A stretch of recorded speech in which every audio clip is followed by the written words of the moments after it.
ఓం నమో భగవతే వాసుదేవాయ.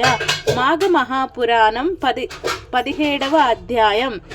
కప్పరూపమును వదిలిన స్త్రీ తన వృత్తాంతమును చెప్పుట. మునిశ్రేష్ఠ, నా వృత్తాంతమును తెలియజేయుదును కావున ఆలకింపుము. నా జన్మస్థానము గోదావరి నదికి సమీపమందున్న ఒక కుగ్రామము. నా తండ్రి పేరు హరిశర్మ, నా పేరు మంజుల. నన్ను నా తండ్రి కావేరీ తీర్థవాసియగు జ్ఞానానందుడని వానికిచ్చి పెండి చేసెను. అతడు దైవభక్తుడు, జ్ఞాని, నిగర్వి.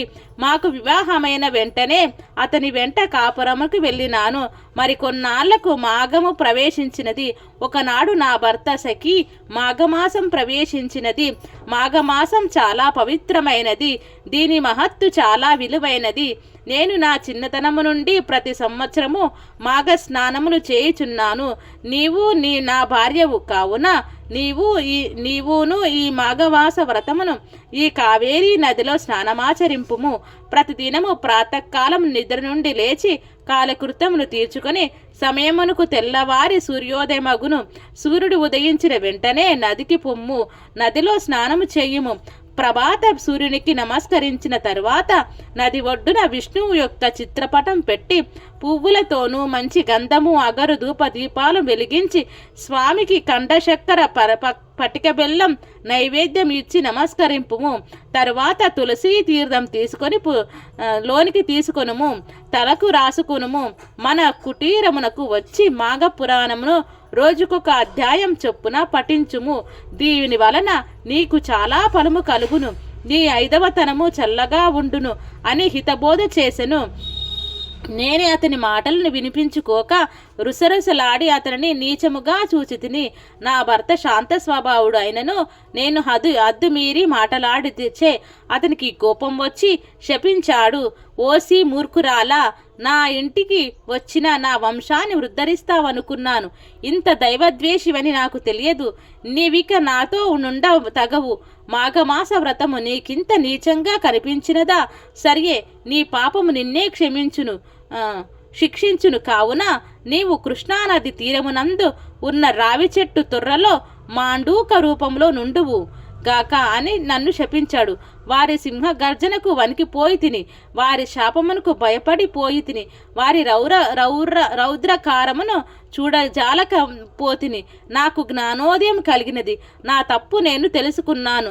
అన్నా ఎంతటి మూర్ఖత్వముగా ప్రవర్తించి తిని అని పశ్చాత్తాపము కలిగినది. వెంటనే భర్త పాదములపై పడి 2 పాదాలు పట్టుకొని, నాకీ శాపం ఎట్లు పోవును? మరలా నిన్నెటుల కలుసుకొందును? నాకు ప్రాయశ్చిత్తం లేదా? నీ పరిపారి విధాల ప్రార్థించగా నా భర్త కొంత తడవాచించి ఒక గడువు పెట్టెను.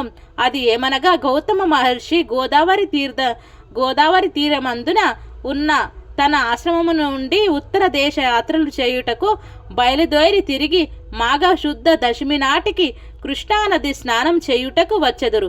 అలాంటి సమయంలో నీవు వారిని దర్శించిన ఎడల ఆ మహర్షి ప్రభావం వలన నీకు నిజరూపం కలుగును అని చెప్పుచుండగా, నేను కప్పరూపమును దాల్చితినని నా భర్త కూడా నా మూర్ఖత్వముకు విచారించెను.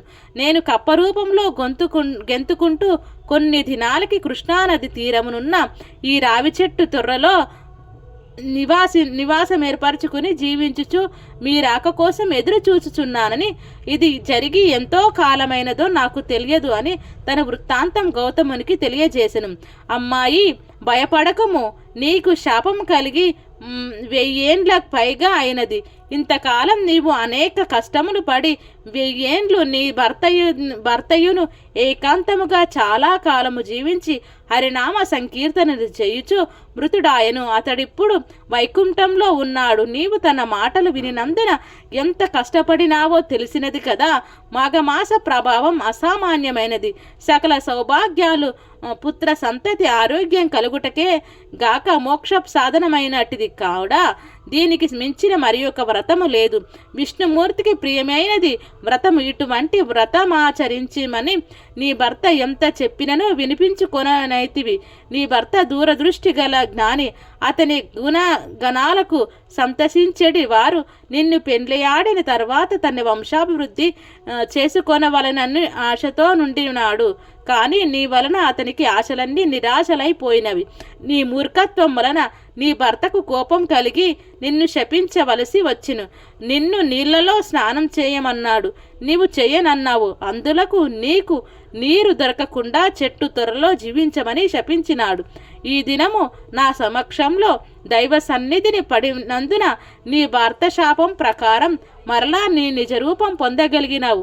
అందున ఇది మాఘమాసం, కృష్ణానది తీరము కాగా మాఘమాస వ్రత సమయమున నీకు అన్ని విధాల అనుకూలమైన రోజు. అందుచే నీవు వెంటనే శుచివై రమ్ము. స్త్రీలు కాని పురుషులు గాని ఈ సమయంలో ప్రాతకాలమున స్నానం చేసిన ఎడల విష్ణు సాన్నిధ్యమును పొందుదురు.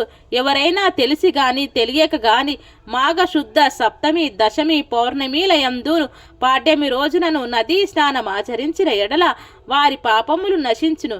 మాఘశుద్ధ పాడ్యమి నాడు స్నానమును ఆటులనే దశమి, ఏకాదశి, ద్వాదశి దినాలలో స్నానము చేసి శ్రీమన్నారాయణ్ణి పూజించి పురాణ కాలక్షేపం చేసిన ఎడల శ్రీహరి సంతోషించి మనోవాంఛ సిద్ధించినట్టులా వరమిచ్చును.